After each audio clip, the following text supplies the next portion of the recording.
Hey everyone, I'm Megyn Kelly. Welcome to the Megyn Kelly Show. Today we are looking back at one of the most chilling shooting sprees in our nation's history.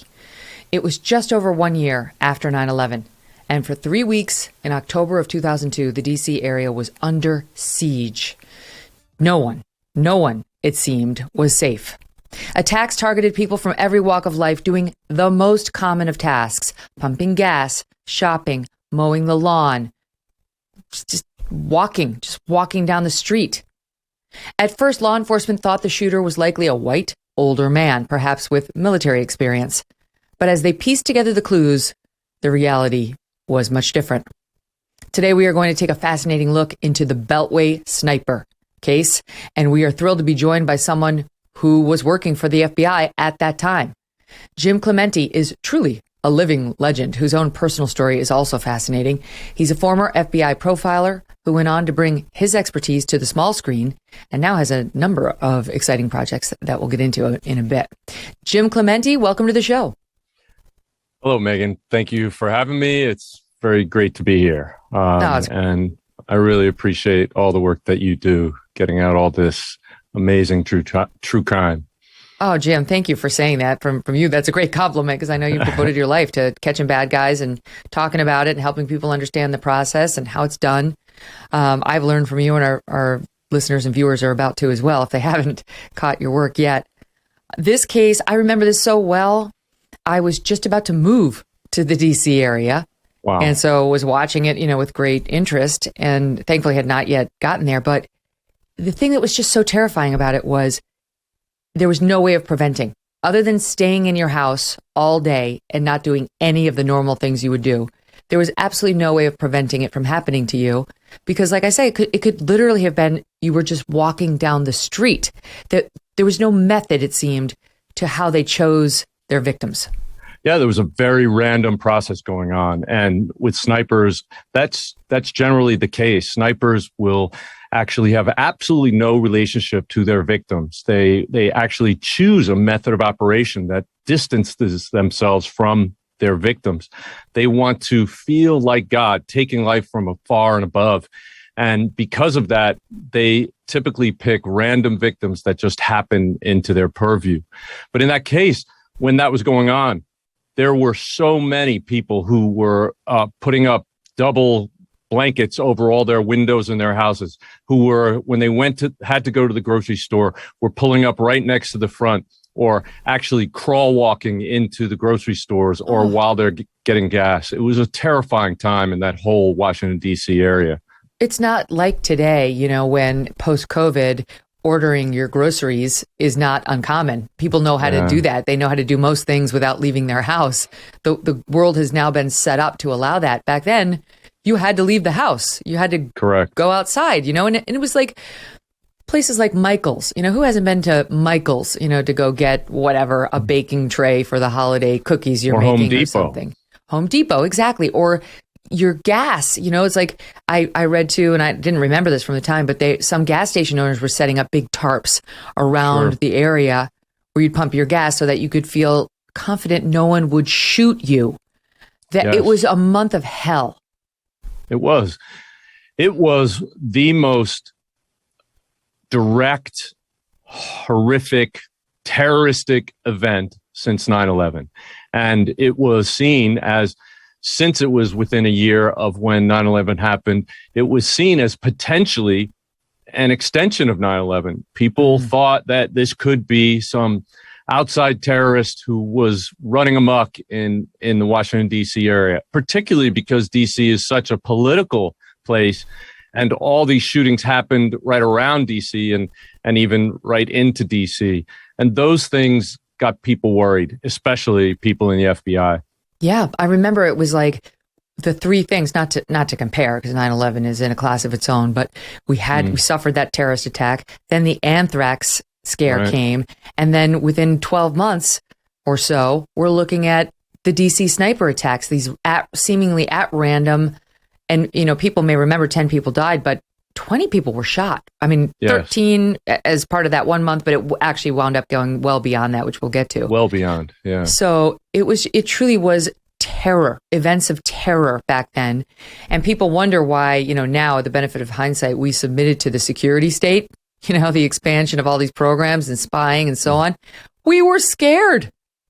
Yeah, well, we were vulnerable, and we had to do something as a country to sort of counteract that. I think 9/11 taught us not only that we were vulnerable, but that we were extremely lucky, because that attack could have killed upwards of hundreds of thousands of people. And to lose 3,000 lives on that day was horrific. And I'll never forget it. But the fact is, there were 150,000 people working in the World Trade Center alone. And if one of those towers had fallen sideways instead of just collapsing on itself, we don't know how many hundreds of thousands of people could have been killed. It just gave me the chills. You're so right. But I do remember that feeling of being terrorized. And in a way, the DC sniper brought it out in people even more than 9/11. Like 9/11 seemed so extraordinary. I don't know that we were worrying that would happen regularly. It was like such an extraordinary attack by this man. We understood far away in a cave in Afghanistan. It took extraordinary amounts of planning and so on. Right. But the DC sniper was getting person after person after person, day after day after day, and very, very few clues to go on. It's not like, we think we got him, or there's someone in custody. It took almost the whole month before it was like, okay, so let's start at the beginning. Let's start at the beginning. Okay. The first, and we can then go back. Let's just do the ones that we experienced as a nation together. Okay. Those 13 shootings, 10 of which resulted in fatalities first. Right. And then we can go back and take a look at what was happening prior to that spree, right, which helps put everything into perspective. Okay, I'm trying to get my dates in front of me. The first one, October 2nd, 2002, 55-year-old James D. Martin, a program analyst for the National Oceanic and Atmospheric Administration, is shot in the parking lot of Shoppers Food Warehouse in Wheaton, Maryland. Now, at that point, what did we know? Did we know this is like a killing for joy? You know what I mean? Did we think he had enemies? What was known? At this point, there was obviously a big question mark. Was he singled out because of his job? He worked for the government. I mean, at least a government entity. And because of that, we weren't sure whether this was a politically motivated attack or whether it is a personal attack. Right in the beginning, we don't know. We have to do a deep dive on victimology. We have to understand who this person is. And right at the beginning, his job stood out as something that could be related to some kind of terroristic government attack. As it turns out, in a very short period of time, all hell would break loose. And it would soon become clear. We're talking about a small town, in a county that literally never sees this kind of violent crime. When basically in one day their murder rate is multiplied by 50%. Yeah. Their entire year they get in one day.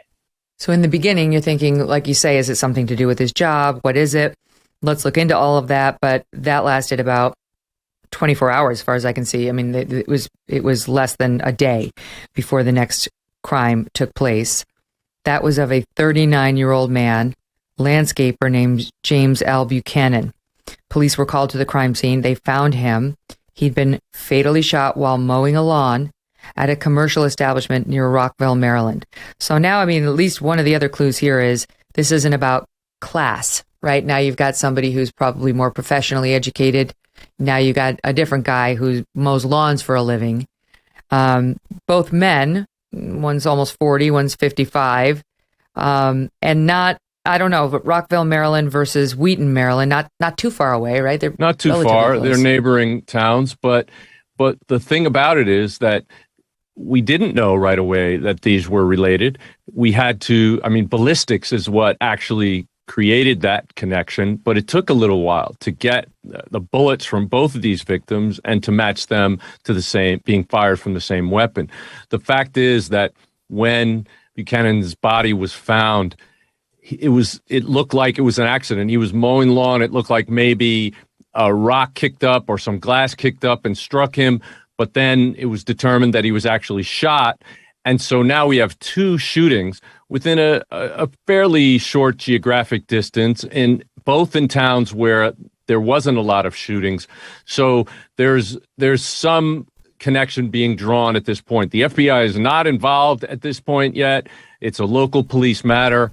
The Montgomery County Police Department or Montgomery County Sheriff's Department was brought in immediately. And at that point, they had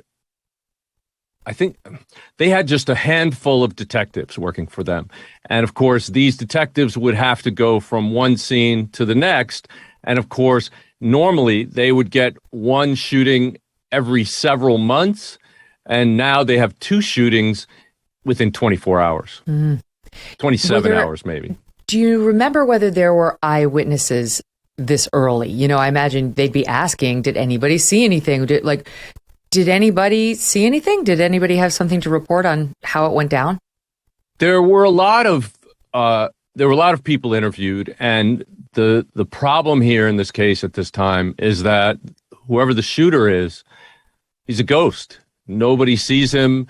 Nobody heard exactly where the shot came from. In the case of the second shooting, they didn't even know a shot went off. So there was some confusion at that point. Of course, there are people who were interviewed, and this is something that we have to deal with all the time. When people are interviewed about something as horrible as a murder, sometimes they will sort of fill in blanks that they don't really have in their memory. They will do this either intentionally or unintentionally, and this can cause an investigation to go off on tangents and actually really impede a thorough and quick investigation. And we will start to see that very shortly as these shootings keep continuing. I'm recalling this story of a law school professor who got to class late, said, so sorry, had a road rage incident, lunatic on the street, I'm fine, let's move on. About 10 minutes later, somebody shows up frothing at the mouth at the classroom door, banging on the door, threatening. Finally, the guy comes in, has a gun. This is back when I was in law school, so, early 90s, before we were, crazy about, this is a mass shooting, there's a mass shooting, there's a mass shooting. Pulls out a gun. Everybody says, ah! Some people get down. Some people cower. People scream. Before everybody had a cell phone. And the professor keeps yelling. The guy runs out. The intruder runs out. The professor goes to run after him. Comes back into the classroom minutes later. Hands out a form to everybody in the classroom and says, write down everything you remember about the intruder. It was all a farce. And today you would get sued by every single student in that class.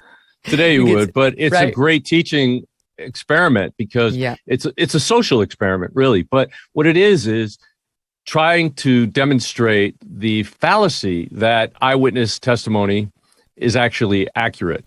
We do exactly the same thing in the FBI Academy and the FBI National Academy. We actually stage, though, actual bank robberies, for example, for our students to witness, and they are there on site. And you'll have 50 students, either new agent trainees or advanced police trainees, who are witnessing exactly the same event. And then we do sort of a chart, a flow chart of all the different answers. How many shots were fired? What color was the vehicle? How many people in the vehicle? How long were they in the bank? How long did they shoot when they came out? How many shots were fired then? All of these details. And you will see that they're all over the place. Right. But then we teach these people who professionally have to be able to recount details very well, how to focus and how to weed out all the other other aspects that can distract you, because when you're involved in a life situation and then a violent crime happens in front of you, you didn't expect it to happen. You were expecting to take notes or to go to the store or to pick up your daughter from school, and something else intervened. But all those other things are still distracting you. Right. So that's the next level for anybody training to be to basically in your job, which is to learn to use all that adrenaline for good, to pay hyper attention. Yes, to focus. I remember my colleague, we wound up practicing law together, and she used to be a nurse before she went to law school. And so this had happened to her in her law school. And it was a great, because somebody else was there who had witnessed her behavior. And they were telling me that her name was Sandy, unlike virtually everybody in the class, having been a nurse, was used to trauma situations.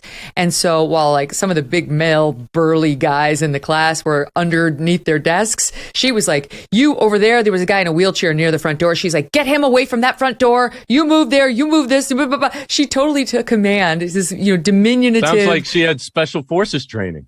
Right. She'd been through trauma. And of course, the point of the story is their eyewitness identifications were horrible. It's like man wearing a big yellow Morton Salt jacket, man wearing lumberjack, shirt, a woman. Some people said it was a woman. It's like so unreliable. So yes, to your point, the eyewitness IDs, you can't put that much stock in them unless you get the miracle of, holy cow, they're all identical. They really did get a look at this person.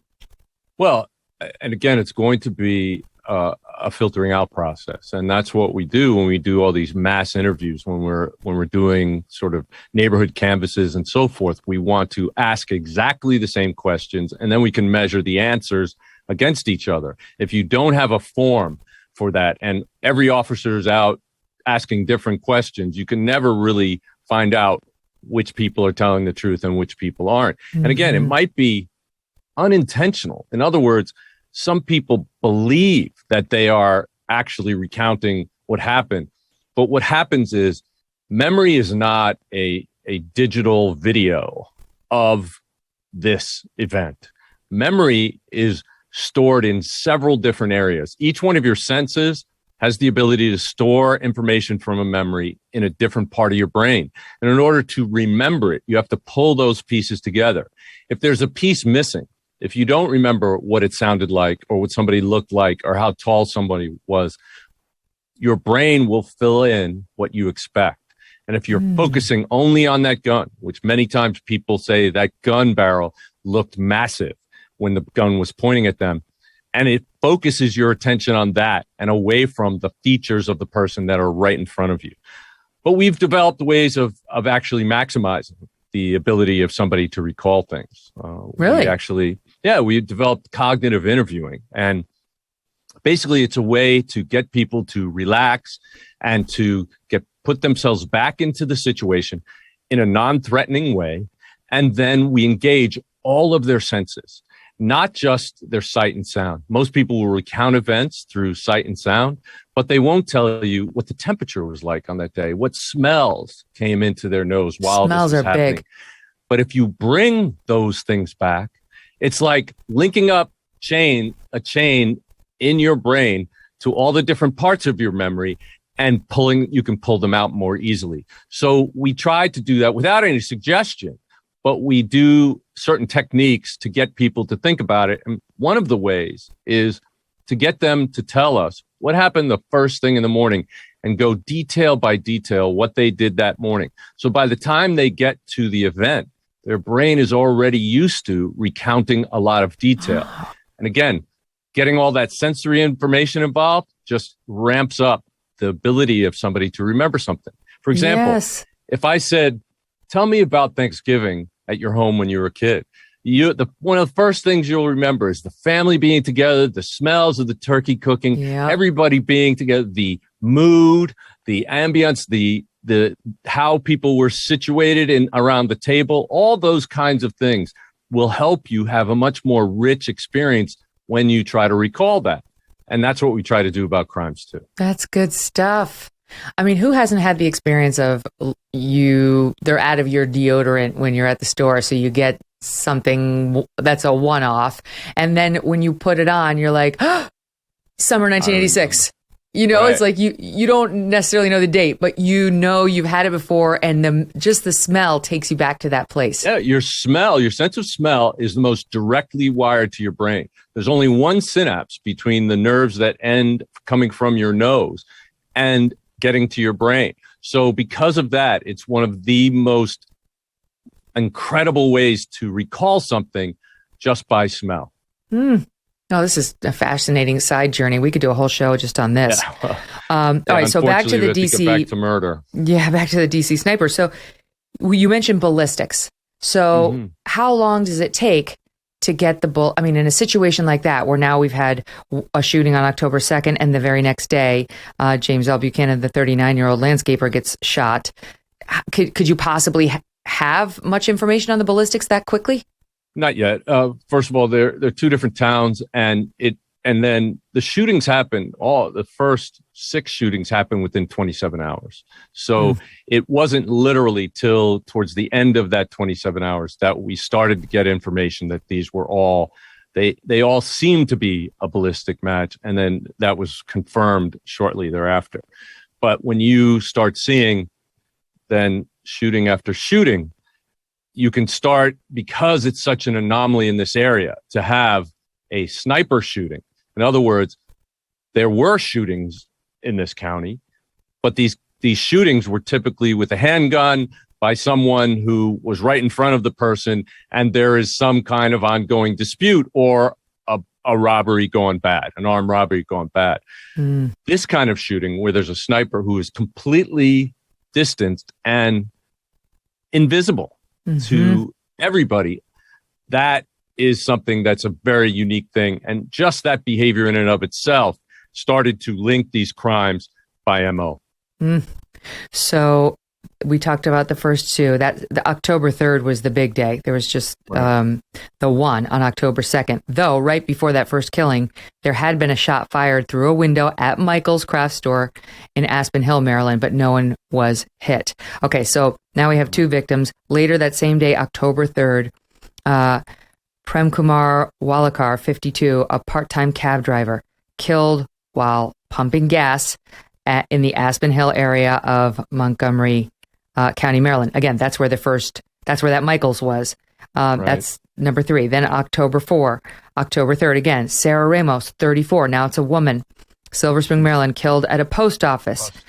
A witness reports seeing a white van or a truck speed away from the post office parking lot immediately after the shooting. And we'll get back to that white van one second. Then comes number 5, October 3rd, still, Lorianne Lewis Rivera, 25. Again, now we're on to young women. Silver Spring, Maryland, shot dead at a Shell gas station in Kensington. And then number 6, October 3rd, 2002.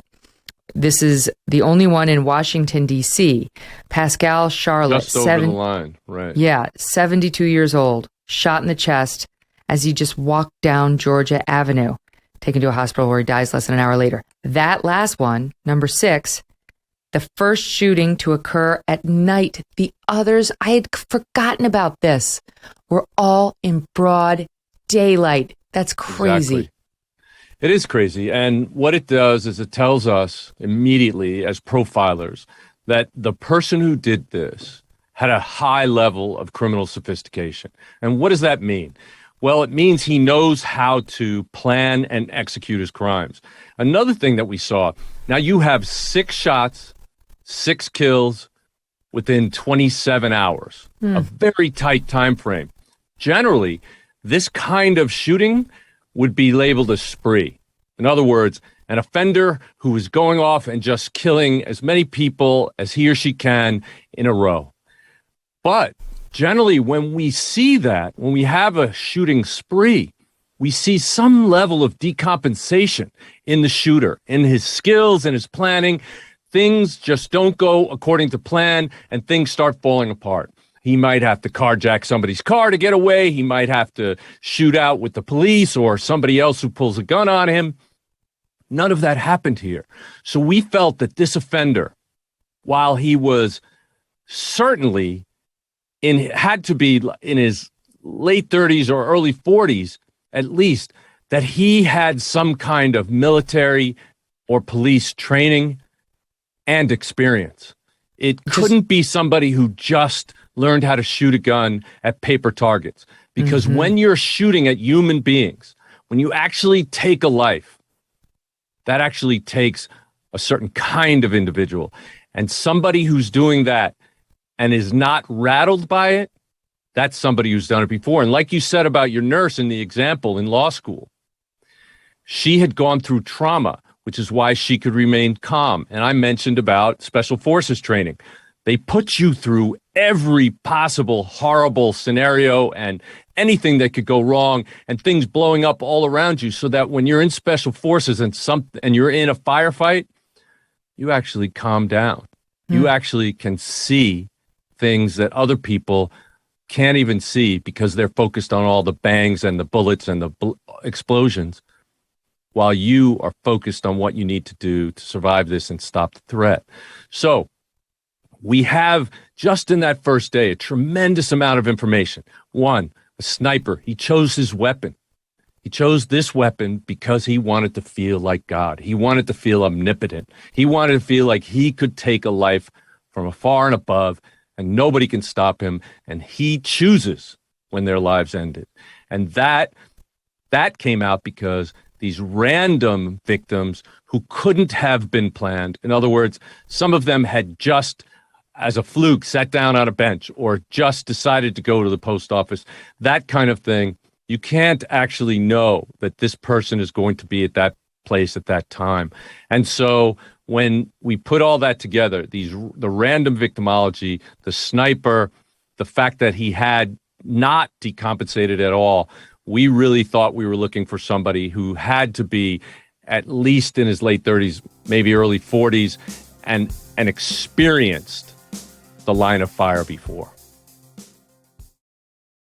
There's only 1 week left for Genucel's summer clearance sale. Now save over 60% on Genucel's most popular package at Genucel.com. If you order today, you will get Genucel's Dark Spot Corrector for free. The Genucel Dark Spot Corrector uses special peptides, it's all about peptides now, to visibly reduce the appearance of dark spots, age spots, and even sunspots that summer leaves behind. Genucel has been family-owned and operated since day one, and they know times are tough right now for all of us. That is why they have not raised and will not raise prices on their world-class skincare. Their results are real. Millions of Americans are in love. But even so, Genucel will guarantee results for you, or they'll give you your money back. And sign up for Genucel's best-in-class rewards program at checkout for an extra 10% off your order and a complimentary gift set. Go to Genucel.com/MK60. That's GENUCEL.com/MK60 and enter MK60 at checkout for extra summer savings. And right now, every popular package includes Genucel's immediate effects treatment for results in as little as 12 hours. Genucel.com/MK60. Why the late 30s and 40s? I understand the possible ex-military, but why late 30s and 40s? Well, because the calm, cool, collected manner in which he planned and executed perfectly these crimes. We thought if they were in their 20s or even 30s, that the person wouldn't have had the level of experience necessary to actually kill that many people and never make a mistake and never be seen. It's weird, but it's like they wouldn't have had the maturity, is basically what you're saying. Exactly, because what happens is when profiling is nothing more than reverse engineering a crime. And so we look at the behavior exhibited at a crime scene and work backwards to the type of person who committed that crime. Of course, victimology is the first thing we look at. Who are they picking as their victims? If they're picking people who are out on the street late at night, street workers, sex workers, drug addicts, runaways, those are easy pickings. Nobody is looking for them. Nobody's protecting them. They're out on their own and they're putting themselves in a very risky situation. I'm not judging them, just telling you how risky it is. But if he's shooting people in the privacy and security of their own homes, what does that tell you? He has to have a higher sophistication level. He has to get to people where they are most safe. And he's doing almost that. he's shooting people in broad daylight in the normal course of their life with literally hundreds, if not thousands, of potential eyewitnesses. How is he doing that? How is he doing that and nobody's seen him? And you mentioned the white van.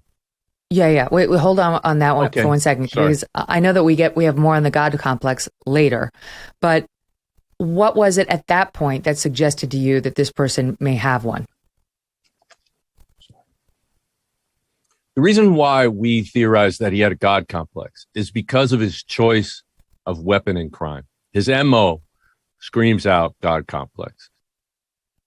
We have studied all the other sniper cases in the history of the U.S., and we have seen their psychology. And the way I always like to explain it, I break it down this way, that genetics loads the gun, personality and psychology aim it, and your experiences pull the trigger. And that means it's a complicated mix of bio, psycho, and social that actually makes someone into a killer. In other words, they have to have the genetic predisposition, or at least potentiality, to be a killer. They have their own personality and psychology, which is the filter through which they then experience life's experiences. So that becomes the critical part, because you develop your own personality and psychology. You start with a certain basis, but you make literally in your life tens of thousands or hundreds of thousands of private little decisions in the privacy of your own mind. And those decisions about when you come into conflict with someone, are you going to sort of try to push away from the negative, or are you going to embrace the dark side? Are you going to actually just give into it and in fact do everything you can to do bad things for the rest of your life? And what happens is these little choices that we make when we're very young then become bigger choices. And there are times in your life where you could get off that road and correct. But if you don't, it has this snowball effect that by the time you're in your 20s, and if you're impulsive, you may act out very badly. If you're in your 30s, you will think about it more. If you're in your 40s, you will plan it very carefully and execute it very well. A lot of people can plan things, but they typically fall apart unless you've had a tremendous amount of experience doing that thing. So that's why we felt in this case that he was older, and the fact that he chose, out of all the weapons he could have chosen, somebody as sophisticated as this, he chooses a sniper rifle at a distance because he wants to feel powerful. This empowers him by taking the lives of others. And this is something that we've learned from interviewing long, detailed interviews with other snipers, people who have been successful and people who have been stopped before they killed anyone. What is it about that kind of a weapon and killing somebody from a distance with a sniper rifle that is meaningful to them? The challenge of it? Well, there is a certain challenge of it, but they see it as a way to be godlike. You know, everybody thinks of God up in heaven, and God decides when somebody lives or dies, right? So that's what they're doing. They're sort of assuming the role of God. They're superimposing that on people. They want to cause the fear and terror that they successfully did in the entire Washington, D.C., Maryland, Virginia, Beltway area. That was his goal. It was very clear. He didn't come out with a statement saying, I want this much money, I will stop if you do that. He was trying to engender terror by not letting anybody feel like they were safe. And so all the parents were worried about sending their kids to school, all the people that had to go to work, all the people that had to work in outdoor jobs, all the people that had to get gas in their cars. Everybody was terrified at that time. When you were talking about how calm, how collected one would have to be to execute, this murder spree the way he did, how would somebody being a sociopath factor in, right? Like, could a sociopath who is 22 have that same calmness that just a crazed killer might have at age 42? Right. Well, first of all, sociopathy, a sociopath is a diagnosis. It's a psychological diagnosis. It's in the DSM, and you have to actually do tests to diagnose a person like that. Instead, in law enforcement, we do indirect personality assessments, and we talk about psychopathy instead. Psychopathy, the disorder that means somebody is a psychopath, is based on what Dr. Robert Hare put together. He put together the PCLR, the psychopathy checklist revised, which has 20 different aspects that make it up. And what you do is you rate someone a 0 if they don't have this trait, a 1 if they kind of had this trait, and a 2 if they definitely have this trait. And it's things like narcissism and getting in trouble when they're kids and things like that. Multiple marriages, a lot of problems in their life. But if you score more than 30, you're classified as a psychopath. If you score more than 20, a lot of people think you're probably there or almost there. But one of the most prevalent traits in psychopaths is a lack of human empathy. Now, what does that mean? What is empathy? It's our ability to put ourselves in other people's shoes and feel bad about them when they go through bad things.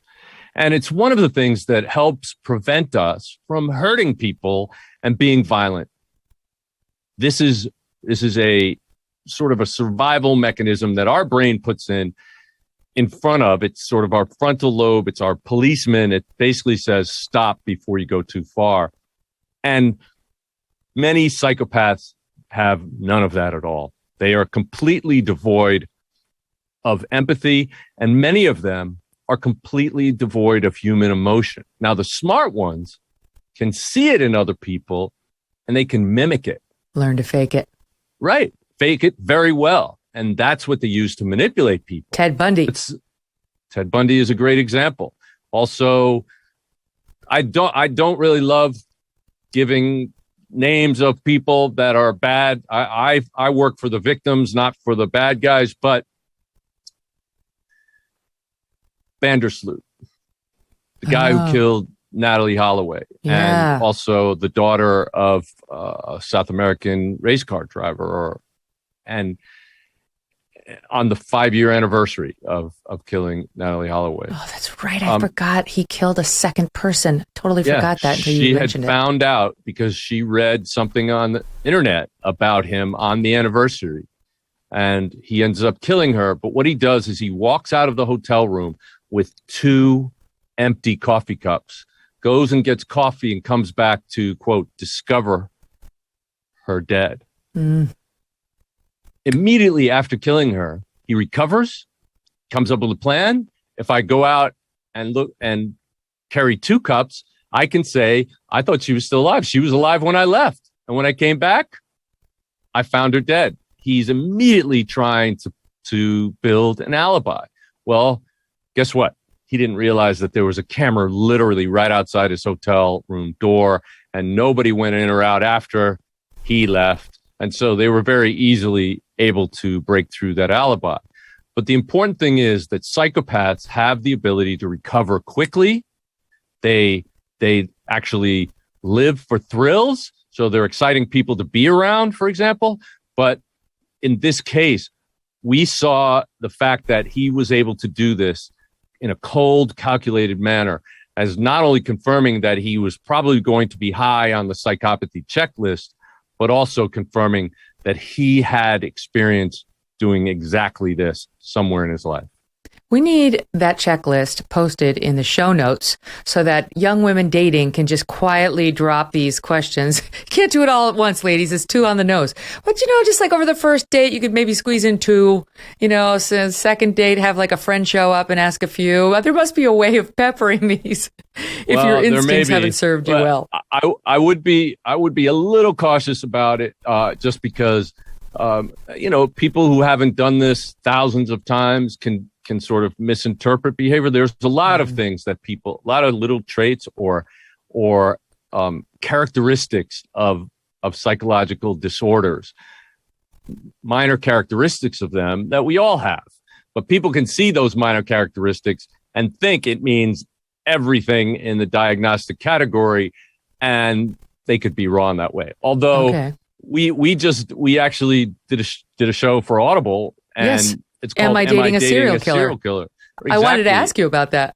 And believe me, when some of it's kind of lighthearted and it's hosted by a comedian, so we try to get to the lighter side of it. But there was one case in particular where they called me in to interview this woman because I believe she was dating a psychopath. I believe that he was a very dangerous person, and in fact, he did end up killing someone. So, oh my God, you should be incredibly careful when you meet somebody new, because especially somebody who is charming, charismatic, and energetic, and has all these amazing stories, you should kind of dig down and meet their friends and their families. And if they say, well, I don't really talk to my family, big red flag. If they say, well, I don't have a lot of friends, big red flag. There are, if you look at, let's say the Tinder swindler, that guy. I mean, when he did his thing, he made women feel incredibly special. He flew them on a private jet. He did all these amazing things, all these gifts. He said his life was totally consumed by them. Well, it's all a very well planned out manipulation. And you have to be able to, as much as you're feeling great about it and it's amazing and it's exactly what you wanted, if it's real, it will survive you stepping back and taking some time and saying, okay, this is what we're going to do. We're going to slow this down. We're going to look into some things. We're going to take some time to actually get to know each other before we make all these amazing moves. And that will put a wrench in his plans because he needs you to go fast so that he can move on to the next one and the next one and the next one. Maybe it's not so bad to be dating somebody who's a little dull. Maybe dull in the beginning is good because it sounds like they don't tend to project dull if they're trying to swindle you or woo you or probably sort of not. Just get you under their power. So yeah, okay, that's a good thing to look for. I mean, ideally hot but dull. So consider that, ladies. And we'll continue more of this in a little bit with Jim because we definitely want to know more about Am I Dating a Serial Killer? Who wouldn't listen to that? Okay, so, and by the way, just because you're not a serial killer doesn't mean you're safe. I mean, psychopath, sociopath, these are all deeply problematic. Killing animals, always deeply problematic. And women overlook it. It's like, oh, what do you mean he killed the family cat? Oh, but he's so handsome and he treats me so well. Ladies, pay attention. All right, wait, stand by because I want to get back to Sniper and get us through that. Mm-hmm. So now we move on to the next day. And it takes us to October 4th. Another person is shot, though she survives. A 43-year-old woman, Caroline Sewell, back to Michael's, a parking lot. She's putting her bags inside of her Toyota minivan. You can picture it, can't you? You can picture yourself doing this. Amazingly, she survives. But the DC, Virginia, Maryland sort of area is absolutely in a panic now. I mean, as we discussed. And here's just a little bit of sound from locals at and around that time. This is SOT 5. I do walk around my community with a little more caution than I did before. Outside, they can't go outside. And the blinds in the schools are all closed, so it's very much a bunker kind of mentality, feeling that they're experiencing. As soon as people get home from work, they stay in. They're not going out. Even the restaurants there's nobody in the restaurants. Residents of Washington have faced an awful lot of stuff in the last year, from people flying airplanes into buildings to the anthrax attacks. We face crazy shooters most days of the year, or at least the threat of it. So we're just trying to go along as business as usual. Yeah. I mean, easier said than done. Yeah, that man was an anomaly at the time. And I'll tell you, both Tim, my brother Tim, was also an FBI agent, and I arrived at that Michael's store at exactly the same time, because it turns out that it is almost equidistant between our two houses. We literally pulled up. I look over as I'm pulling into a parking space. He's pulling into the one right next to me. And we ran up to the sheriff and we said, how can we help? And unfortunately, I wouldn't say that the sheriff had been equipped, or his department, to handle something like this. The fact is that all these shootings the days before happened up north of Washington, D.C., and just touching into the north side of Washington, D.C. And now he goes 50 miles south of Washington, D.C. What the hell's going on here? But to me, the first thing that I thought was, kind of did all these shootings north of D.C., working his way into D.C., just touching into D.C., and then he jumps 50 miles south. Why is he avoiding Washington, D.C.? Possibly because he knows he'd go head to head with the FBI and the other federal agencies in Washington, D.C., who have a worldwide network of agents and communication, versus the small towns around D.C. that have access to D.C.'s news, but they don't have the FBI. They don't have federal law enforcement. They don't have big city, big police departments. Oh, so and cunning. So he's dancing around the biggest media circus in the world, but not dealing head to head with big law enforcement. So you're getting this picture of somebody who has some sophistication, for sure. Exactly. This is not some bumpkin. And is thinking about what he's doing and why he's doing it. So he's a planner. He's a manipulator. But Tim and I, we ended up finding out that the sheriff had let go all of the witnesses that had been there, did not take any names. What? And did not do a canvass of the area for any forensics. Actually, the media line that he set up had been about 50 feet away from where the van was. And what I did was I looked at the angle of entry, because the bullet went through her and into the back of her van. And so I looked at the angle of entry, and then I spotted a sign a few hundred yards away, and I started walking off a grid to do a grid search of the area. This is something that I'm very experienced in, and I walked 87 strides till I found a shell casing from a .223. And that was the kind of weapon that was being used. So although the press were at 50 feet from the van, this piece of evidence was 87 yards away. So we had to move. So they're contaminating the whole crime back. scene. Well, they could have, but the fact is that this is why I think he chose small town law enforcement versus the big guns. And he was very smart to do that. And he would continue to do that, dancing back and forth, north and south, around Washington, D.C., and not in Washington, D.C. proper. Can you explain more about the weapon? In today's day and age, everyone's familiar now with AR-15, less so this rifle. Yeah, I mean, it's a .223. It is Bushmaster? Yes, What is it? It's a Bushmaster .223. That's just a brand. I mean, it's the same kind of weapon that an M16 would be. The shell casing is rather large, and the projectile is rather small, which means it's going to go fast and far. It's an accurate weapon. It's very semi-automatic. Easy to use. Yes, it's semi-automatic, and it's basically the kind of weapon that troops on the ground and military will use because it's so simple. It's very hard to jam. You could stick it in mud and pick it back up and still use the weapon. Mm. And so it's a very reliable type of weapon, and certainly functional for this particular type of crime. Are you tired of feeling like someone's always watching you on the internet? Creepy spies who know way too much about you, like advertisers? Or you're just concerned about the privacy of your identity. Who isn't in today's day and age? Using incognito mode will not solve the problem either.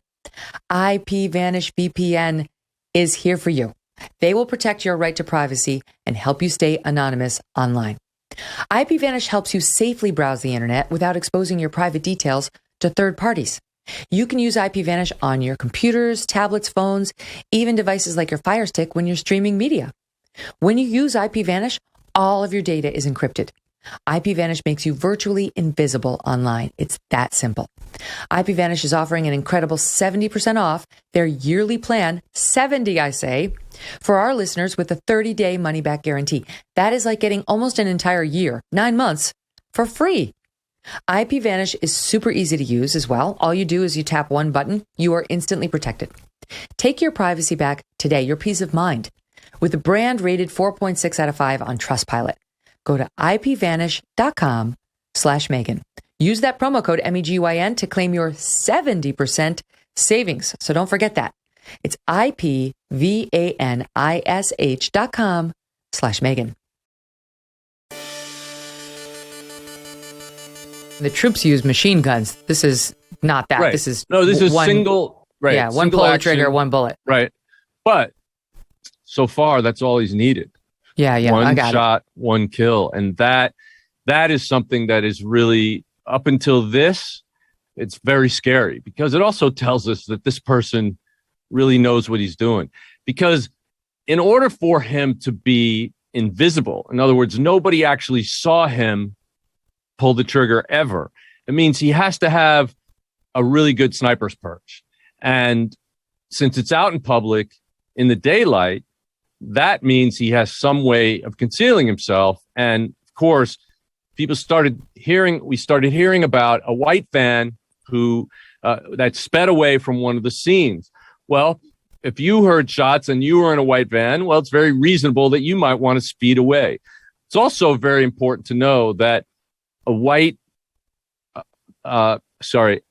commercial van is actually the most common type of van used in small businesses. And in fact, one of the cable companies the year before had sold off 1,800 of these white vans in the area because they were ramping up a new fleet. And so there were overabundance. And I think at one of the shooting scenes, when one of the local police officers told my brother, yeah, we're looking for the white van. Somebody saw the white van. My brother said, okay, stop right here. We're at an intersection.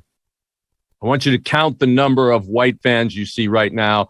And it was 9 or 13 white vans that just in their sight line right then. So somebody's always going to be searching for the white van. If somebody tells you to think about the white van, you're going to see the white van.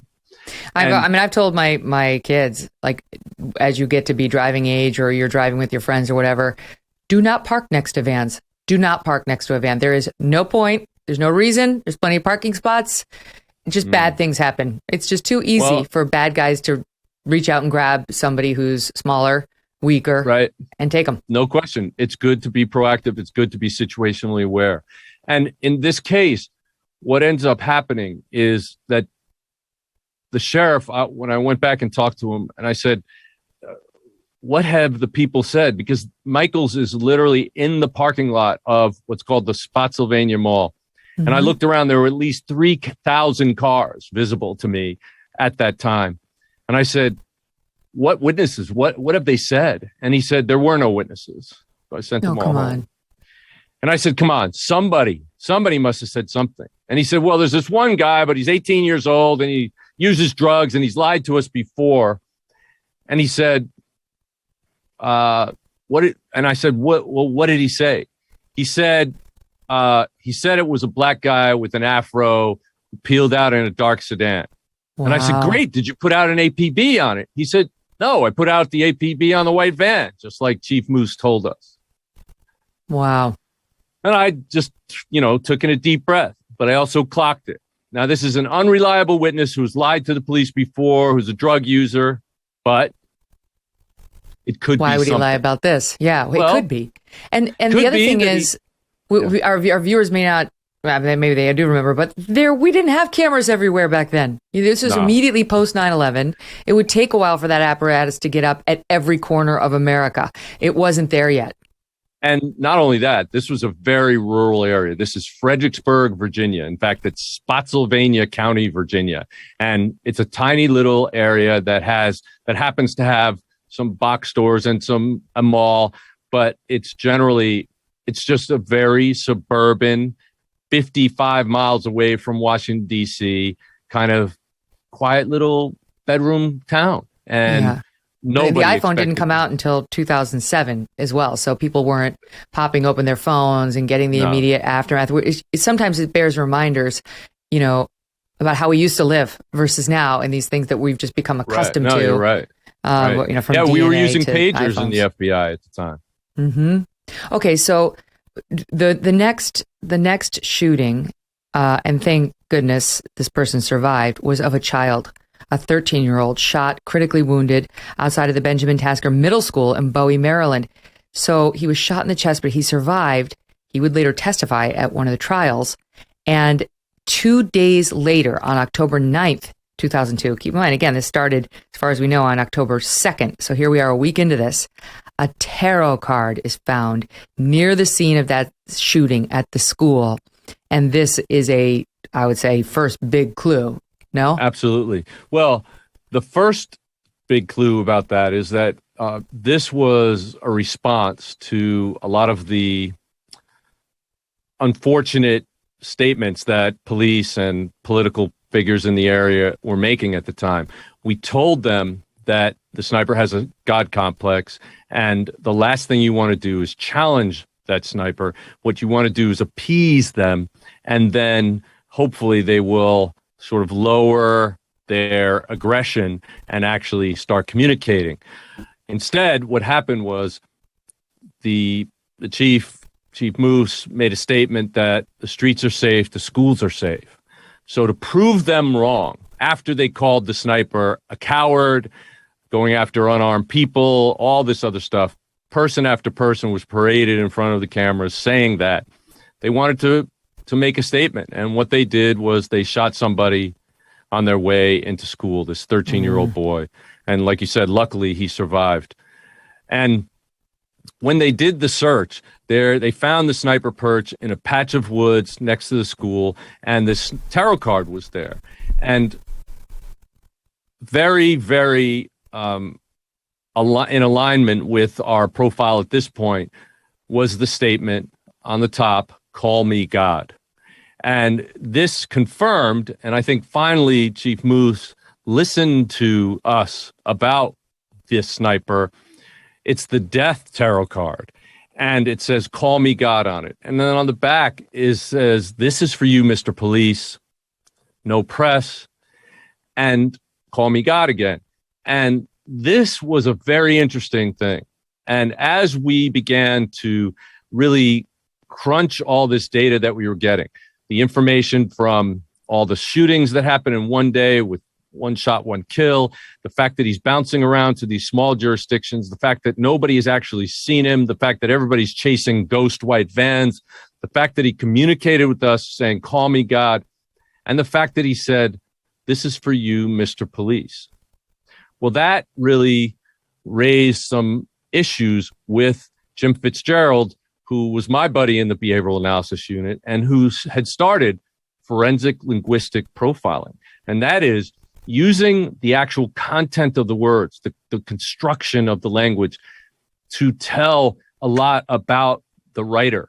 And what we found was a great amount of detail that we would start to think about, but we didn't actually have sort of a sit down, drag out profile session until several days later. So the tarot card was big, but the focus on the white van would continue. For example, the same day the tarot card was found, October 9th, another shooting. Dean Harold Myers, 53, of Gaithersburg, Maryland, killed while pumping gas at a station in Manassas, Virginia. A white minivan seen in the area is first thought to have some connection with the shooting, later cleared by police. October 11th, 2002, Kenneth Bridges, 53, a Philadelphia businessman, killed at an Exxon station just off I-95 near Fredericksburg, Virginia. Police enforce a huge roadblock trying to find a white van-like vehicle with a ladder rack on top. Sorry, go ahead, Jim. And let me tell you something about that. That was Massaponax, Virginia. It's the exit just south of Fredericksburg, Virginia. So just south of where the Michaels shooting happened, just one exit down the road. My brother was one of the first law enforcement to show up at that scene. And as soon as he got there, he called his wife. They lived, as I said, just not a short distance away. And he said, stay inside, whatever you do, don't come out here. And she said, I just left that very gas station. And she literally had the receipt from pumping gas literally 10 minutes before the shot was fired there. Now, fortunately, she was in a big white van, but it was one of those big 15-passenger white vans that stands taller than she is. So a sniper would never have had a shot with her standing next to that van. It was very fortunate. But unfortunately, the man who did stop there, he literally stopped there because he didn't want to have to, he was driving up to Philadelphia, I believe. He didn't want to have to stop anywhere near DC because of the sniper. He said, I'll fill up my tank here and then I'll be able to drive the rest of the way to Philly. He was actually on the phone with his wife telling her that when he was shot and killed. Oh, it's just poor a terribly guy. tragic story. And this is another reason why the whole thing was so disconcerting is, and I talked about this with our guest on the Zodiac killings, in which the people, there seemed to be no motive. You know, the Zodiac killer didn't steal purses or wallets or commit sexual assaults. It just seemed to be killing for fun. And so it was like, those are especially disturbing because we like to believe we can find patterns that we can then avoid that will keep us safe. I think it's just a psychological crutch. And this is similar. It's lacking any crutch for any sane person to try to use because this could have happened to anyone, a child near a school, a person pumping gas, a person getting groceries, a man walking down the street. It's like the liquor store, the parking lots. There's just no stopping it unless you want to live forever as a hermit. Was a risk. Anything you did. And as I said earlier, people were literally putting up blankets over every window in their house. They were afraid not only of going out in public, they were afraid that since so many people were off the street, that the sniper was going to start shooting people in their own homes. It's a very effective tool. When you randomly kill people at will, with nobody being able to identify you or stop you, the terror level just kept rising over these 23 days. It just became unbelievably scary just to live and operate in that area. My brother, to his credit, he ran the SWAT team at the Washington field office of the FBI. He had all his SWAT team members out patrolling the area because we helped him kind of profile the kinds of places that these shootings were taking place. They were all near good avenues for egress, a highway nearby so they can get away fast. That was important to the shooter. So he was driving around to small towns, exits around big highways so that he could try to interdict. And unfortunately, he actually heard the shot at the Home Depot. And I think that's the next shooting. Your brother did, Tim? Yes, Tim did. And he was the first law enforcement to arrive at that scene. Oh my God. And unfortunately, it was an FBI employee that had been shot and killed. Yes.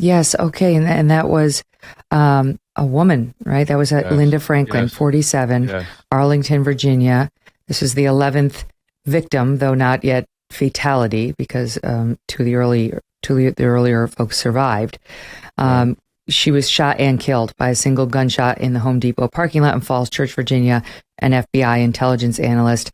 And I knew that you and your brother were working this case, but I did not know that he was the first on that scene, which must have been horrific. 47 is not old, and to have it turn out to be someone who's essentially a colleague, even worse. And he just describes, seeing her husband, holding her and her dying in his arms, and it was horrific. And this really got him even more riled up, and he knew that this was a very sophisticated killer, and we had been talking throughout this whole process. And at about this time, we decided we need to really do a push to try to gather all this information and get it out to all the law enforcement agencies in the area. And it would be very shortly after that the Ashland shooting happened. That was even further south away from D.C., about halfway between Fredericksburg and Richmond, Virginia. So that was October 19th. That was October 19th, 2002, 5 days after Linda Franklin. There one in between there? I can't remember. So there's two more. And after Linda Franklin, 47, was killed, 5 days later, October 19th, Jeffrey Hopper, 37, shot in a parking lot at a Ponderosa Steakhouse. To me, that is just That's the one in Ashland. Yeah, that's the one. He did survive. He survived. Yes. But, you know, the Ponderosa, God, we all grew up going to the Ponderosa. It's just like these things that are Americana, you know. There's something about it that's just, it shakes you to the core. The doctors were able to remove the bullet from Jeffrey Hopper during surgery and connect it to the others, the ballistics coming back from the other victims. And amazingly, he did survive. The final victim was October 22, 2002. Bus driver Conrad Johnson, 35, of Oxon Hill, Maryland, shot while just standing on the top step inside of his commuter bus in Aspen Hill, Maryland. He would later die. He was the 13th person known to be shot by the DC sniper. Again, 3 of those survived, 10 were killed. Go ahead, Jim. So what happened was that when the shot happened, I was actually when the shooting happened in Ashland, Virginia, I was actually in Richmond, Virginia at the time. So I came up. My brother got to the crime scene before I did, and he found, I'd say, a situation in great disarray. And what he did was he was working with the FBI's human scent recovery dogs. And these dogs were specially trained to pick up the scent and actually follow the path most recently taken by that human if they're in this area. And it's an amazing program, but it would take me many hours to actually explain all the things they did. But when my brother arrived, all of the searchers were going in a particular area because the victim said, "I heard the shot and it came from that direction." And when when they presented the scent pads from the tarot card that had been found and also some of the shell casings that had been found, they were able to, they got a scent, and their dog said that it was in the opposite direction, and all the cops said, "Nah, it's not that way. This is the way the victim said it came from." And Tim knew that the guy was standing next to a brick wall, and the echoes that you can get off a brick wall of a shot can make it sound like it comes from anywhere. And so the dog takes off in one direction. As soon as they break the line of the woods, he sees an area where it's laid out. The leaves are all crushed down like somebody was laying there, and he shines his flashlight up, and there, tacked to a tree, is a little baggie, like a Halloween baggie with some pink lined note paper in it. And he says, well, obviously they left us another message. Unfortunately, there was a big argument about whether or not they should open this thing. But Tim said, I can read through it. And it says, the streets are not safe. Your children are not safe anywhere. He said, there's a threat in this. We need to open it now. We need to get this out to the public. And because it was in a small town and they didn't know who should be in charge, they decided to hold on to it. It was now late into the morning, and they wanted to wait till the bosses weighed in. So they did not open it in time to get the call that came into that Ponderosa at the payphone right at the front door. That was ringing while they were still on the scene at 6 o'clock in the morning, and nobody answered the phone. So it was an attempt by the sniper to actually communicate with law enforcement. It's a missed opportunity, and there would be others, let me tell you. But the thing that we knew from this letter, when we finally got it open and we read what was going on, we saw a huge dichotomy between the actions, the planning and the execution of the shootings, and then these communications. And you can see it right now. There are those little stars on it. This is the cover sheet to the letter that you just referenced. Let me just set it up. For the cover sheet reads, "For you, Mr. Police, call me God," in quotes, "do not release to the press." Keep going, Jim. Yeah, and you can see there's stars on it, like this was a kindergarten, homework assignment that was handed in and done well, so the teacher put little stars on it. That's what it looked like. It was very immature and childish. So when we get into the profiling room and we're around our table and we're all arguing about this case and trying to figure out who this sniper is, we had definitely nailed down that this is a very experienced and sophisticated person who's probably, now we're thinking, in his early to mid 40s, who is police or military trained, police or military experienced, who is on a mission. Like he literally has a very specific mission, and he's carrying it out flawlessly. Nobody has seen him yet. And Jim, and so we kind of nailed those aspects of the profile. And Jim Fitzgerald says, "Guys, I understand exactly what you're saying, and I agree with you, but here's the problem. When this guy's communicating with us, I got to say, he's immature. He says, 'This is for you, Mr. Police,' as if he's looking up to the police. He's writing on, basically on kids' school paper, and he's putting stars on it. What kind of self-respecting 45-year-old man is going to do this? If this guy is an adult, he's just barely adult, but I'm thinking he's younger." This is what Jim Fitzgerald says. And everybody's like, "No way, that's not possible. It can't be. Somebody who's this sophisticated can't be that young. There's no way. It's not possible for them to have done this without police and military training and experience on the line of fire." And so I said, look, then we have one of two possibilities here. Either we have a situation where we have a 45-year-old man who's incredibly experienced, who's incredibly great at planning and executing these shootings, but he decompensates when he's communicating with us, and he acts like a teenager. Or, for the first time in U.S. criminal history, we have a sniper team. And everybody blew up. No, snipers don't play well with each other. They don't. They work alone.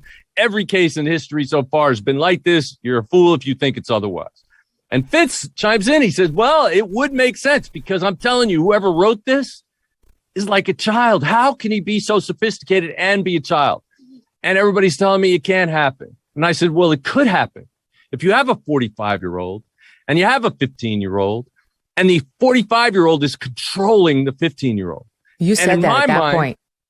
Yeah, I did. And I said, in my mind, the way he could control him best is to totally control him by sexually victimizing him. And everybody says, oh, you're an expert in that field. That's why you think that's happening. They didn't believe it. And I started talking them through it. And I started saying how this is a possibility. And in fact, I convinced them there was a probability. And we actually put it in the profile at that point. Totally unconfirmed until 11 years later.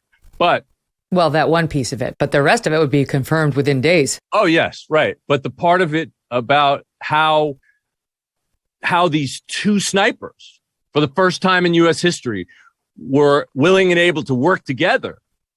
One was training the other, it turns out. And Muhammad was sexually abusing Malvo basically from the beginning. Inflation is at its highest level in 40 years. My gosh, it's bad. Interest rates are skyrocketing, and a recession may soon be officially upon us.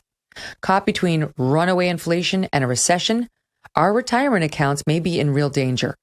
If you want to protect your future, call the precious metal dealers I trust, American Hartford Gold. They can show you how to protect your savings and retirement accounts by diversifying your portfolio with physical gold and silver. All it takes to get started is a short phone call, super easy, and they will have physical gold and silver delivered right to your door or inside your IRA or 401k. American Hartford Gold makes it easy for you. They are the highest rated firm in the country with an A+ rating from the Better Business Bureau, and they have thousands of satisfied clients. Call them now and they will give you up to $1,500 of free silver on your first qualifying order. Call 866-518-2955. That's 866-518-2955 or text my name, Megyn, that's Megyn, to 65532. Again, call 866-518-2955 or text Megyn to 65532. It was unfathomable, even to these FBI experts. It took a profiler like you to say, trust me, this is a real possibility we need to be taking seriously. And and can you speak to also too, because the other clue that was in this letter was that phrase, Mr. Police. You spoke to how it suggested he was young, but it suggested something else as well. Right. And another thing that Jim Fitzgerald brought up was the fact that the tarot card plus the phrase Mr. Police. He said, Mr. Police is actually a phrase used a lot. It's a disrespectful thing, but it looks polite. It's used a lot in Jamaican reggae songs. So he said, I'm feeling like there's a Jamaican or Caribbean influence in this writer's life. He said, I can't say for sure, but I wouldn't be surprised if this is a Jamaican American or African American who has Jamaican roots or Caribbean roots. And I said, back at the Michael's store shooting, the one eyewitness that the sheriff told me about, who he thought was a liar because he was a drug user and he had lied to the police before, he said, right, it was a guy with a big afro, a black guy who peeled out in a dark sedan. We need to change this profile from a white van, work van, to a dark sedan, and we're probably looking for two African Americans with some tie to the Caribbean. And that changed everything. Now you've got a different profile, and as it would turn out, you got the right one, but you don't have the guys, and you don't have the right car. And still there's we don't know which car it is. We just have a general feeling, and it turns out, as they went back and interviewed people who were around the neighborhood of the first 2 or 3 days of shooting, one of them had also seen not a car racing away from the scene, but a dark sedan slowly pulling away from the scene. That is a smart tactician. That is somebody who knows that racing away is going to raise the awareness and set off the alarms. But slowly driving down a neighborhood street, it probably isn't going to really stand out in anybody's mind. And so how did we get from that point to just a few days later? The final victim was shot on October 22nd. And within 48 hours, there was an arrest. And in between, right. I should say this, you mentioned Chief Moose. I mean, right around that time, right before the capture, he had this message for the community, which still sounded rather scary. This is soundbite 1. The person or people have demonstrated a willingness and ability to shoot people of all ages, all races, all genders, and they've struck at different times of the day, different days, and at different locations. We recognize the concerns of the community and therefore are going to provide the exact language in the message that pertains to the threat. It is in the form of a postscript. Your children are not safe anywhere at any time. My God, the thought of hearing that. Yeah, that would be pretty scary. And if you notice, the person standing behind Chief Moose at that moment, I believe, was an FBI agent. And what he said was basically exactly what we recommended that he say. And I think my brother had a great deal to do with the fact that that line came out, because he was very, very adamant that people should know that the children of this community of the entire area are being threatened by these guys, so that they would protect their kids, so that we wouldn't put kids in harm's way. And what happened was they wanted to just hide the fact that there was a direct threat in the letter. But we said it will actually appease the shooter if you continue his line of communication. If you put it out there, he knows it's going to scare people. He will feel good about it. He might calm down. Because we showed the cover sheet to that letter left by the Ponderosa, but the body of it, per CBS reporting at the time, the body of it included a demand for $10 million, giving the 16-digit account number and a PIN that was from a stolen Bank of America Platinum credit card. And it included the chilling postscript, quote, "Your children are not safe anywhere at any time." Right. So the threat had been made, and now Chief Moose was listening to you. It's pointless to go out there and tell the community that they are safe and that you've got it under control. A, it's not true, and B, it's provocative to the sniper. Right. Absolutely. And so what happens at this point is that, and this is something we were trying to encourage. We were trying to encourage communication from the sniper or snipers at this point. And what happened was they called the hotline. And very unfortunately, when they called, they said, "Call me God." And people on the task force who took that call thought that it was just somebody gaming them and scamming them. And they actually hung up the phone. They called back again. They actually wrote about this in that note. It was very unfortunate. But eventually, one thing that they did was they called up a priest and they left a voice message on that priest's phone recording, answering machine, sorry. Voicemail. It's been so long. It's been so long. I couldn't even remember what it's called. Anyway, on his answering machine. And in that, they said, you should look what happened I'm trying to remember the name of the town. It might have been Arlington. Where was that shot fired through the Michael's store where nobody got hit? On. Yes. Hold on a second. Wasn't that was a Michael's in Aspen Hill, Maryland?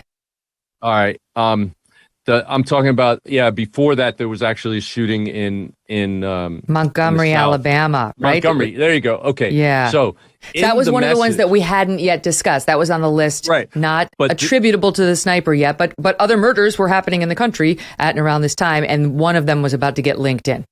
Right. And so what happened was in the message that was left on this priest's answering machine, they said, "Look at the shooting in Montgomery."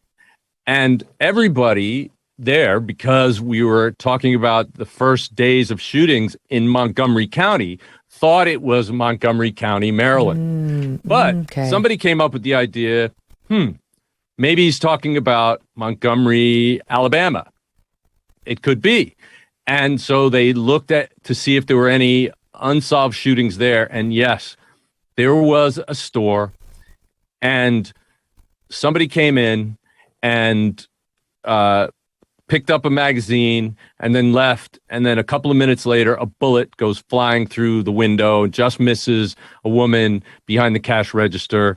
And in that case, they had picked up a magazine. And let me just tell you, glossy magazines are the absolute best surface in the world for collecting fingerprints. Awesome. If you touch that, the oils in your finger will interact with the photograph that's on the cover, and it actually burns your fingerprint in permanently into that picture. And if you've ever tried to, that's why people who are trying to save magazines will put them in plastic sleeves so they don't get destroyed that way. Well, they had a perfect fingerprint, which came back to a 15-year-old named Malvo, who they were then able to track to a relationship with an older male, Muhammad, back in the state, who was from the state of Washington. And They found his car. He had a Caprice. They got his license plate, and the FBI went to his place in the state of Washington and basically did a search warrant. They found a tree stump in his backyard. They literally excavated the tree stump, shipped it to the lab, took out lots of different bullets from it, and matched them to the shooter in the DC sniper case. So we knew then who we were looking for. And when that APB had gone out, with the profile and everything meshed together, then within 24 hours, they were actually spotted by a trucker at a rest stop, sleeping in the Caprice, and the FBI's HRT team moved in. There were hundreds of other law enforcement and truckers actually chipped in and helped blocking off roadways and the escape routes. Awesome. So that they couldn't get away, and they were taken down without any further loss of life. Jim, why did they call that in? I mean, it was in a way a confession to say, check out the shooting in Montgomery. I don't know that they knew that they left a fingerprint, but they must have known it could potentially be tied to them. He felt omnipotent at this point. He felt like there's no way. He felt law enforcement was so stupid they would never catch him. He was bragging. He was trying to get people to realize that he was even better, and he'd done much more than they thought he did. And now it actually gets tracked back to a number of other crimes that occurred in a spree that had gone all the way across the U.S., where Muhammad was training Malvo how to kill people. Right. And that's the category that we left out of the initial discussion. But I said it was at least 20 people that they shot. 13 we went through, but there were at least 7 more in the month leading up to the DC sniper spree. As he was training this young teenager. They met, as I understand it, in the Caribbean. Malvo's mother was not the greatest, and somehow she allowed him to be just kind of turned over to this guy, and Muhammad started training him to kill, and Malvo went along with it. Right. Well, what ended up happening was it wouldn't really come out to 11 years later when Malvo spoke publicly. And he did this to his great,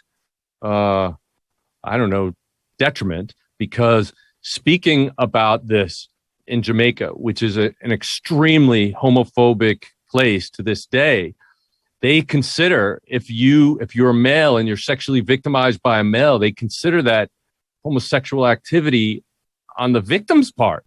I mean, it has nothing to do with the victim's sexuality. Crazy. It has to do with an older person taking advantage of a younger person. But Malvo came out and said that when Muhammad picked him up out of this shelter, basically he was homeless. His mother had abandoned him. His mother had abandoned him several times already in his life before the time he reached 15 years of age. And his father was completely absent in his life. Muhammad came in and said, I'll be your father figure. I'll train you. I'll make you a man. And he slowly was grooming him into this sexual victimization, and he was also training him to become a killer. At first, it was target practice, and then it evolved into human murder. Sick. The car, can we talk about it? Because once you guys got to look at the car, things would become much more clear about how they were getting away with this, how they were approaching. Can you talk about what the car told you? Yeah, sure. Well, first of all, the car was a very old Caprice, one of these large, oversized cars that would never make it today because it's so big and it's a gas guzzler. What they did was they cut a little hole out in the back by the license plate so that you could basically fold down the seats and lay inside and stick just the point of the rifle out of the rifle barrel out of that hole. And there was enough room for you to see the sight, to sight your target. But you can also see how it would limit them from shooting very high or very low, because you have a very limited entrance where the gun barrel could be protruding from.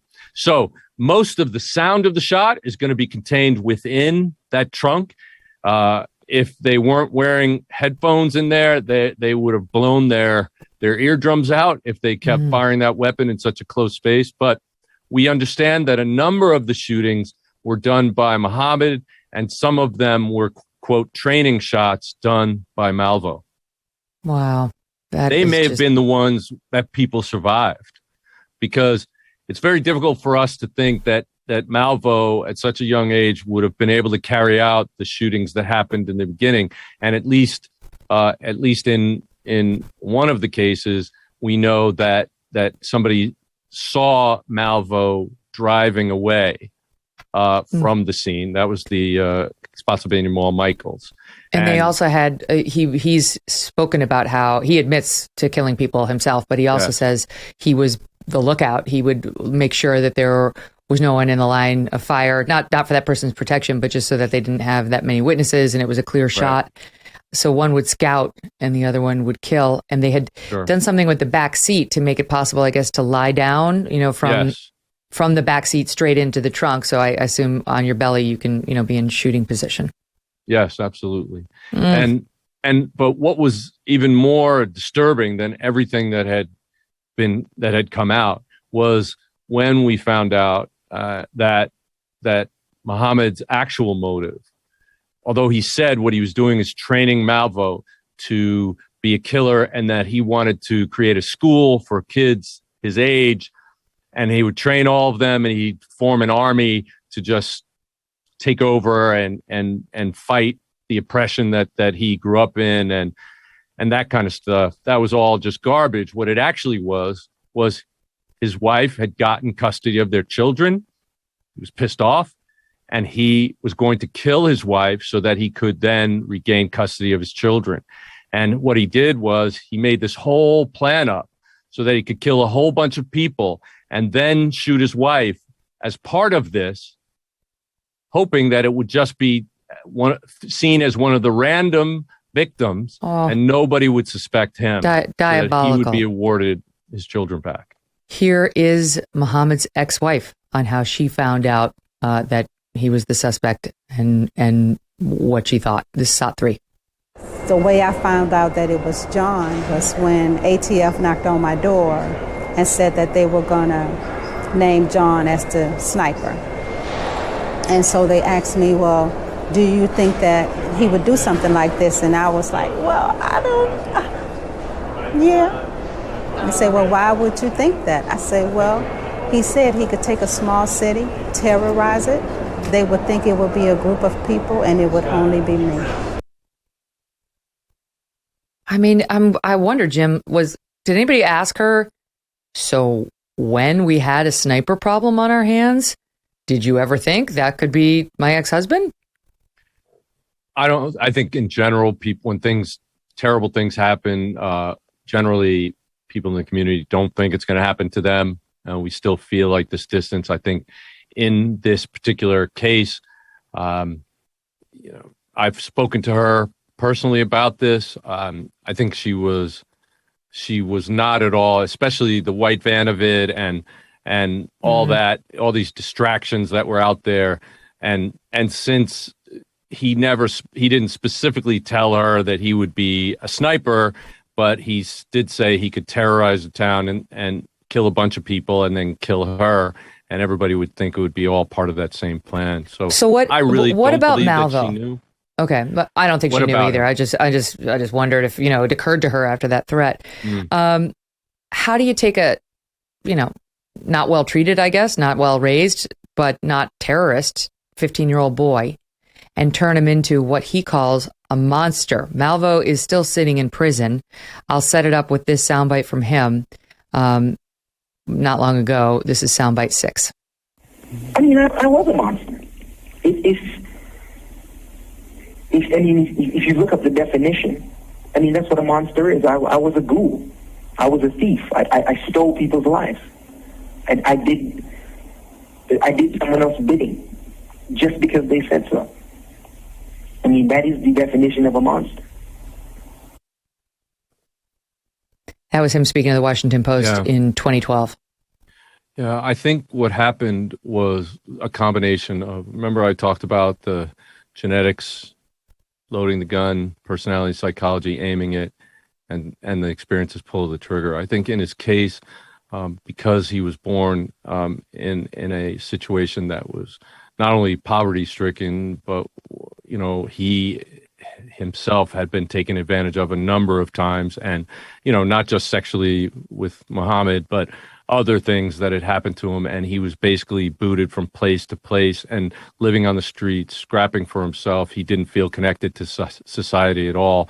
And the fact that Muhammad was sexually victimizing him, which is manipulating him and grooming him both as a sexual abuse victim and as a killer, what he did was the choice of weapon, the separation between the shooters and the victims, gave Muhammad the ability to teach Malvo that they're nobody. You don't know them. They don't know you. There's no connection here. It's easy to do.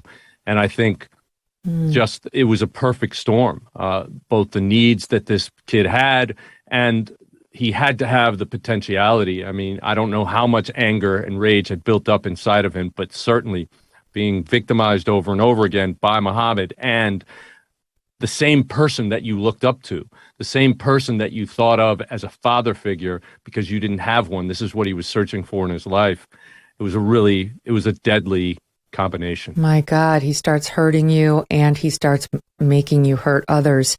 Here's a little bit more of Malvo recounting how it was that Muhammad took hold of him. Sot 7. He gave me his time. His time, that's the only thing we possess. And where we invest it tells what we value. He gave me his time. He was consistent. Even though the consistency was madness, he was consistent. He gave me his time. Wow. His time, Muhammad's time, ran out on November 10th, 2009, when he was executed by lethal injection. He declined to make a final statement. He was 48 years old when he died. He was 41 years old at the time of his arrest. And the courts and the legislatures, the Supreme Court, have gone round and round on the younger of the pair, on Malvo, because the Supreme Court, would eventually rule that it is unconstitutional to, in 2012 they ruled, to pass down mandatory life sentences without parole for juvenile offenders, that it violates the Eighth Amendment prohibition on cruel and unusual punishment, and therefore what to do with Malvo. So he'd been tried in a couple of different states, and in Virginia, they did change the law to not allowing life without parole sentences for juveniles. So he can't have a life sentence without parole right now. But if he were paroled from Virginia, then he would have to begin serving his Maryland sentence. And there's a question about whether he could ever get out or whether he would just be in jail in perpetuity, because one state after the other would start executing their sentences against him. I don't know. You tell me, because Malvo's attorneys right now are seeking sentencing release, which seems impossible to me. Well, I don't know. I'm not sure what's going to happen. I will say this. I mean, Malvo was pretty messed up at the time of his arrest. I've seen some of the art that he produced when he was in his cell. Some of his statements at the time were very, very negative. He had been really pushed over to the dark side. I mean, I'm not saying that he didn't make choices, but he made 15-year-old choices. And sometimes that can be reversed. When you hear him speak today, he says a lot of the right things. He may one day be able to convince a parole board that he's been rehabilitated. Whether that's true or not, I don't know. But I do think that at least the way the law is right now, if he does get released from Virginia, he will be serving time in Maryland. And I don't see that he'll be able to ever get out. Yeah, alive. I think I even just don't our see that current happening. soft on crime policies don't go to the likes of the DC sniper. Understanding of the two, so. he was not the most culpable, but you can't kill and terrorize that many people and walk free again. He did get married in prison. It never ceases to amaze me. Never ceases to amaze me, Jim. These women who marry prisoners, I don't know what, you could do a whole profile on them, I'm sure. I could. Right? This woman, I could. she started writing to him Then she went in. They said it was beautiful. They were allowed to hold hands. The institution was very accommodating, his state prison in Virginia. He's enriched her life as much as she has enriched his. I mean, I don't know what that says about her life. And one of his original trial attorneys comes out and says he's met the bride. Very impressive young lady, educated. Her eyes are wide open, close in age to Malvo, who's now 37. And they are, quote, soulmates, according to the lawyer.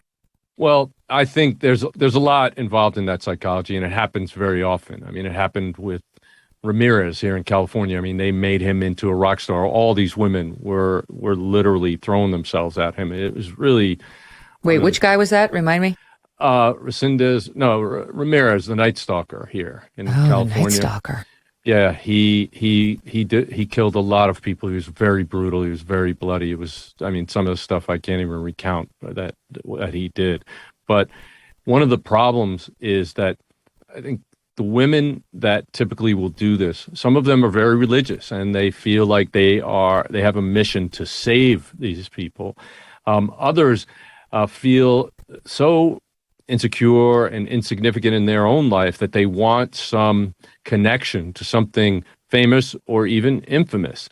And it's actually kind of safe. You can be next to a serial killer, but be safe because that serial killer is in prison for the rest of his life. So you can maintain this connection, have this this proximity to fame, and yet not have the risk.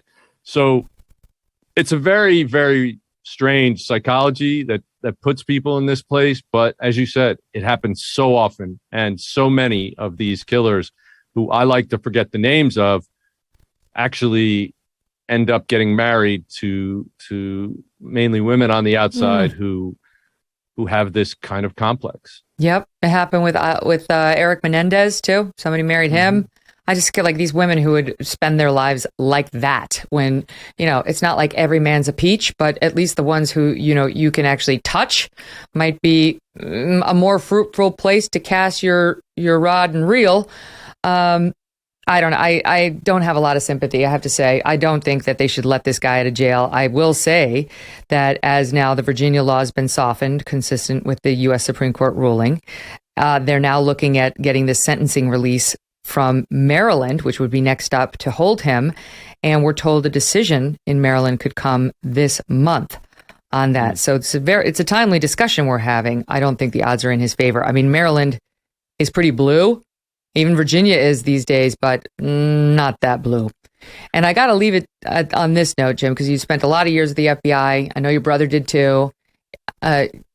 Thoughts on the difference then and now, the way we look at our FBI, the way America thinks about its FBI, the partisan politics that have been on display out of that organization over the past few years. And I know you're retired now, but how you think about it? Well, I certainly still know a number of people who continue to work for the FBI, and we have sort of a listserv that we correspond all the retired agents together, and to a man and woman, everybody's very upset with the image of the FBI now, and unfortunately, some of the really negative things. I mean, I think the most horrific thing that came out against the FBI was the lack of involvement in the Nassar investigation. But I think terrible. A lot of the political things that have happened are happening way, way, way up here. But the agents, the street agents, the people who dedicate their lives and careers and put their lives on the line, not the administrators, not the leaders of it, but the people who put their lives on the line, they have remained absolutely the same throughout all of this, and they will continue to. And I think that's the saving grace for the FBI. You don't become an FBI agent because you do it for the money. You don't become an FBI agent because you're lazy and you can't find something else to do. The FBI picks, and I'm not trying to be self-aggrandizing here. I feel very lucky to have had the opportunity to become an FBI agent and to work there for 22 years, but the FBI picks people. There are hundreds of thousands of people who apply to the FBI, and not that many get picked up every year, maybe 1,000 every year.